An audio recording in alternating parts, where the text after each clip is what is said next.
Katasha Clausen is live on the scene for the Leopards News Network. There have been many instances of leopards eating faces, and she is here to deliver us the news for our daily dose of cope. I've already mentioned this before, but it's worth mentioning again. This post from Brian Tyler Cohen. Trump just rescinded an executive order issued by President Biden to lower prescription drug costs for people on Medicare and Medicaid. And this was posted in a couple of different subreddits, but under "You voted for that." For those who voted for this, congratulations. Now check out this comment from Flower Power Vegan. She says, "I was just talking to my mother about this Saturday. She's elderly, MAGA, and diabetic. She was saying how glad she was that the prices were capped. And I just casually mentioned, unless the order gets rescinded. She was like, what? They can't do that, can they? I said, of course they can do whatever they want. Really trying not to do I told you so dance right in front of her. You get what you voted for, Ma." Cold Dead Heart says, "I wouldn't give her a dime for insulin." And then she said, "Oh no, she's already applying for assistance from the state. Never mind that it's icky socialism." Ultimate Knackard says, "It's not socialism if I need it." And then Cheese Voyager says, "Please tell me you pointed that out to her." And then Flower Power Vegan said, in an offhand way, "She didn't understand. You see, she needs it very much. All about me, and everyone else can suck it mentality." Humpty Dumpty says, "Those elderly are going to be in trouble, but this was what they wanted. I guess that's one way to rid the U.S. of some of its population while pretending to be the hero." And when he says getting rid of some of the population, he just means they're going to expire. This was posted in the Leopards Ate My Face subreddit. It's titled, "What do you mean I have to go back to the office? That wasn't supposed to be me."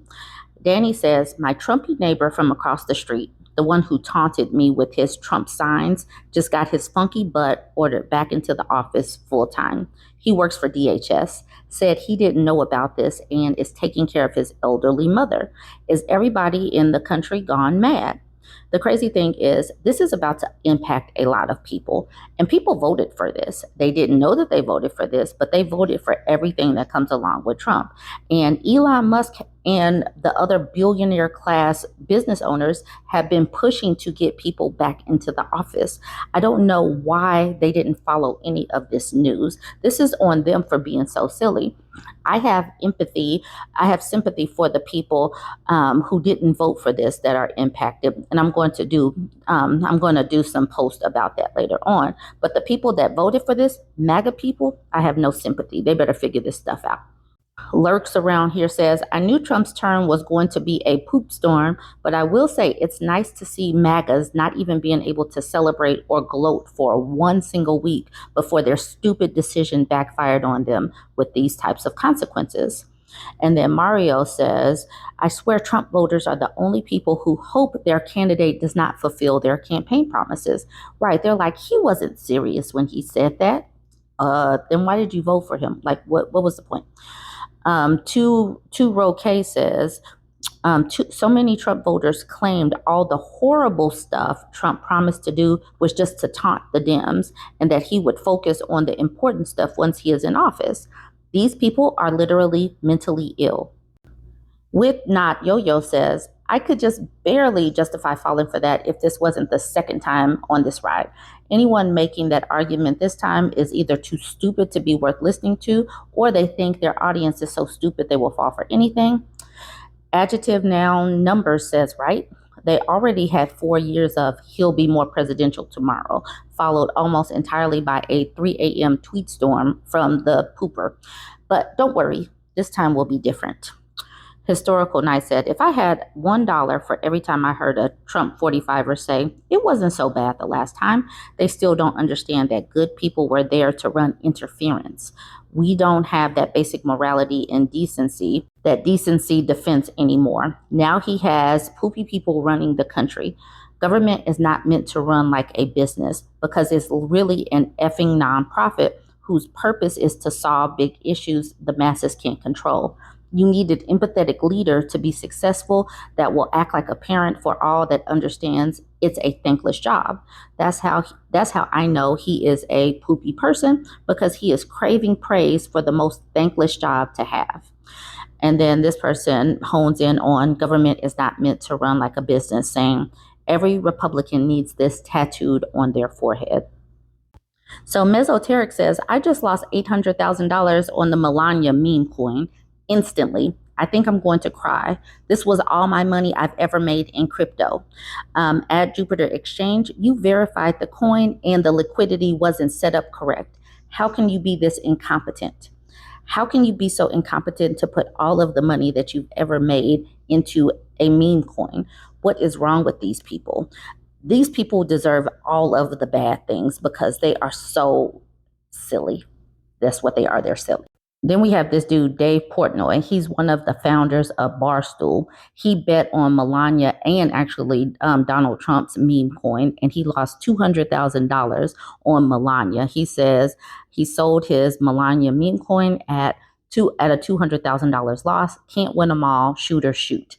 So he's one of these people that I guess just has enough money to throw money into crypto. And he's been talking about it on his social medias. But he's taken a loss like all of these people. These people are so silly. Crypto just seems like such a silly game to me. So I'm guessing dog avatars are what represents crypto people, I guess. So this person named Darky says, F Trump. He has destroyed all crypto ecosystems and drained all the liquidity from his stupid meme coin. And then Echo says, what effing coins are you in? Laughing my butt off. Everything is printed. And then Darky says, 90% of mid caps are dumping. I don't hold poopy memes. I don't know what is going on, but why these people are like really gambling with Trump and Melania and all of these grifters. They're all grifters. Why are they doing this? It makes no sense. Now I want to end with a story from a MAGA man feeling judged by his friends. He posted this in the conservative subreddit saying, feeling judged by friends after voting for Trump. He says, I'm reaching out because I'm feeling a bit stuck and could use some advice or perspective. I live in a blue state and most of my friends are Democrats who voted blue in the last election. I voted for Trump, and since then I can't help but feel that it's changed the way some of them see me. They haven't cut me off or stopped hanging out with me, and we still laugh and have fun together. But when politics comes up, I feel patronized. It's like they think they're on some kind of moral high ground or that I'm just not as informed as they are. Maybe I'm reading too much into it, but I can't shake the feeling that they see me differently now, and it's sad. I hate how politics have become such a dividing line in friendships and how it can make people judge each other. I didn't vote the way I did to be provocative or hurt anyone. I vote based on what I thought was best, just like they did. If someone asked me, do you regret voting for Trump? The only reason I say yes is because it might have burned some bridges between me and some friends. I didn't foresee that happening because I didn't think any mature adult could seriously cut off a family member or friends because of politics. But based on what I've seen and read online, I was wrong. Perhaps I was a bit naive. This is only my second time voting. Has anyone else felt this way? How do you navigate relationships with people who don't see eye to eye with you politically, especially when it feels like they might judge you for your beliefs? Thanks for reading. You need to form some friendships with some MAGA people. You need to move to a red state that has more MAGA people. That's what you do. That way you can become friends with other people that believe in the same thing you believe. What you believe in is harming other folks. And so people are looking at you like, yeah, you're complicit because because political is personal and the politics is definitely impacting people's personal lives. LePew says, once my blue friends bring up politics, I remain non-committal and say how I think politics ruins friendships. So far, this strategy works. They peg me as rabidly apolitical and the friendship steers to other things. So he's like lying by omission, like how some conservative men do to get liberal women to date them. This person says, if your friends dictate your political view, it's time to find new friends. I agree with that. Find some MAGA friends. J. Marsh says this is one of the most aggravating frustrations about liberals. They are typically so smug that they can't imagine people with different views could possibly be correct. They are so overly confident in their own views, they look down on anyone who thinks differently, and this is a strong indicator that they are narrow minded. A smart person knows there's a lot they don't know. They also know they could be wrong, but mostly we all want the same things, just believe in different strategies to achieve it. Unfortunately, liberals forget this commonality and instead focus on dividing us. There's no commonality to be found. I don't see any commonality that I have with GOP or MAGA people. Like literally none, because they lead with being anti everything and they lead with their Bible, and not everybody believes in the Bible or wants to have a theocracy. So they can stay over there. This person says, and you think hardcore conservatives don't also do this? Conservatives literally hate people for loving someone because they personally don't agree with their lifestyle choices, which in no way affects their own lives. And this is true. It's like whatever is happening in someone else's home between consenting adults, people need to stay out of their business. People need to leave women alone. We're autonomous humans. If it's not impacting their lives directly, why are they trying to legislate and pick and choose which freedoms and rights certain people have? That's the reason why I have a beef with the GOP and the MAGA crowd. This person says, we don't hate you for who you sleep with. It's the insistent need to tell us about it. Nobody cares. But yes, they do. They're trying to strip people's rights for who they love and what they do. So this is absolutely hogwash, malarkey, balderdash. I think I'm going to end it there. Go ahead and join the conversation. Hopefully you enjoyed this daily dose of cope.